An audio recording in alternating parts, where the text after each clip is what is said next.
On peut pas l'enlever pour que tu joues avec. Ça, c'est pas possible, c'est le sac de Caroline.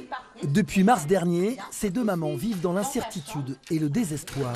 La structure qui accueillait leurs enfants, Liam 12 ans et Lini 13 ans, atteints d'autisme, ne pourra plus les accueillir à la rentrée de septembre. Une nouvelle qui a bouleversé leur quotidien déjà très compliqué. C'est tout notre équilibre qui s'effondre, clairement. Notre équilibre de vie, son équilibre à lui. C'est la peur aussi de perdre tous les progrès acquis. Parce qu'on sait que pour les enfants autistes, quand il y a une rupture comme ça des prises en charge, la régression est malheureusement, c'est ce qui arrive le plus souvent. Située à Roquebrune-sur-Argent, l'association est spécialisée dans l'approche des enfants et des adultes autistes. 6 éducateurs travaillent sur place. 10 jeunes enfants étaient accompagnés par la structure. Pour la directrice que nous avons joint par téléphone, son association devait s'agrandir. Mais par manque de financement, elle a dû prendre une décision et recentrer son activité sur l'accueil des adultes. On a fini avec un bilan 2024 très déficitaire.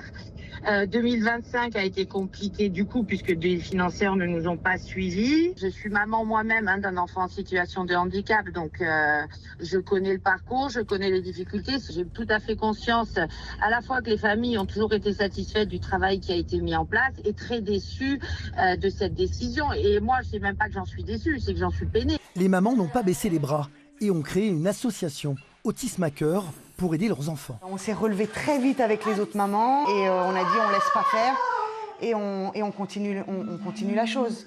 Maintenant, il nous faudrait un petit peu plus de moyens pour cette association et après le reste suivra parce que les intervenants nous suivent, les méthodes sont là. Une cagnotte en ligne a été créée sur les réseaux sociaux pour récolter des fonds afin d'acheter du matériel, un véhicule et pour financer un nouveau local.